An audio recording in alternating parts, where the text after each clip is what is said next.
Now, our next guest has an interesting business. It's called Best Programs for Kids, which specialises in developing effective social and emotional wellbeing resources that are fun and also speak the language of kids too, which is so important. And because every kid needs an adult who'll help them to learn these skills, they also train the parents up and also the teachers and also the health professionals and how to get the best outcomes. Helen Davidson is with me. Welcome to you. Thank you very much, Ed. Grandma of one. There's been plenty of child raising successfully, I imagine, in your circle. Absolutely. I've done my best at all times. Well, what's your background in setting up this business then? Well, I am an occupational therapist. I'm a family therapist, and I've worked in children's mental health really for many, many years. So right at the pointy end of everything that no one ever wants their child to go through, right down to the preventative end of that. But honestly, there's so many books in this space, aren't there, about giving birth to your child, raising your child, teaching them this and that, but you still felt there was a little niche to focus in on? There's a huge niche, actually, because this whole area of social and emotional well-being is now really coming to the fore in terms of education because it's a mandated part of the curriculum. It's known internationally as being something that improves academic outcomes, helps behavioural problems go away, and gives children a better quality of life based on neuroscience research. The thing is, we do need this guidance because we as parents and grandparents forget what it's like to be a kid. So when they're frustrated and sort of banging their heads going, I'm stupid, I don't know how to do this, we just try and solve that for them, but don't quite empathise enough in helping them get through their frustrations. Because they only have kid vocabs and kid brains to try and deal with more complex sort of feelings, don't they? Absolutely. That's it in a nutshell, Ed. And the thing is, what we have done is actually develop some language that really resonates with the kids. So you're mentioning there about the child saying, I'm stupid. We actually call that Stinkin Thinking. Okay. And you don't want a kid to get into habits and patterns of stinkin' thinking. Yeah. Because that can become a traffic lane that you actually get stuck in your brain, because brains are very trainable into becoming stinkin' thinkers. And that can then lead to sort of a negative mood and mindset.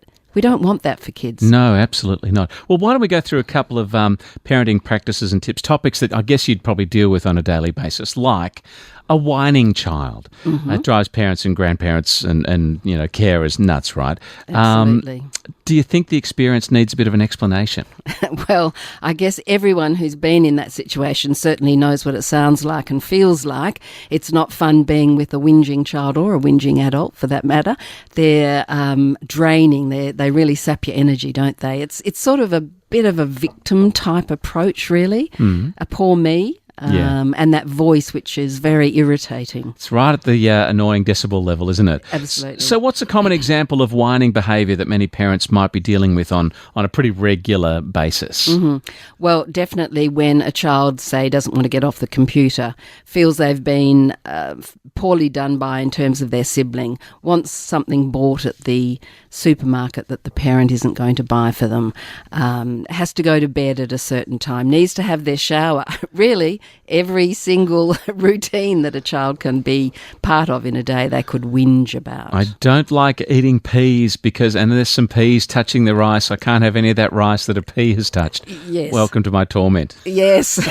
Bless them, but they don't have the language skills to process what they're feeling, do they, as well? Well, you know, no, they do actually. And that's part of what we do. We actually are helping kids understand about their feelings and the language that describes them. Kids are actually very, very curious about all that, and they love talking about calming down and how to do, we say, the triple Bs for calming down. It's your brain, your body, and you know, breathing. You can teach them, and they're really amenable to it. They love it.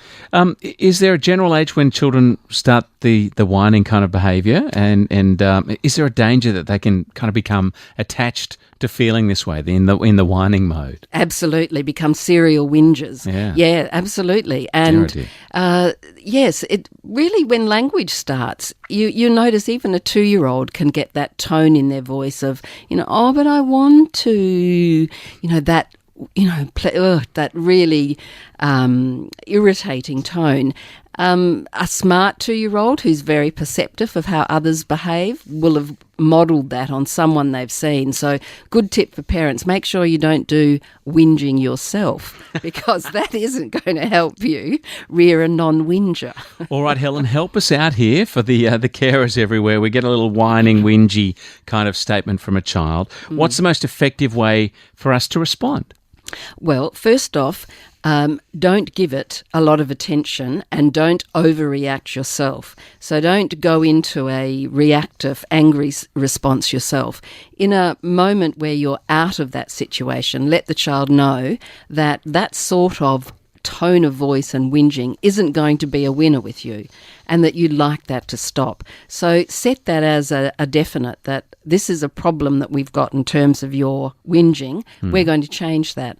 So keep calm, be clear about the fact that that's not the behaviour you want, and then distract the child or remove yourself from the situation. Oh, the old bait and switch, hey Helen. So do you know all the little patterns on a giraffe's neck are brown? Bam, and they can't kind of concentrate on being whiny and then switch thoughts so radically to something different where they have to picture something in colours. That's a good little conversation snapper. I like that. Oh, yes, that I could see that working out, absolutely. Now, what do you recommend? Should a parent seek professional help if their own methods trying to stem all this whinging and whining are really having no success? Or is this a pretty good, a plan to cope with what most kids are sending our way?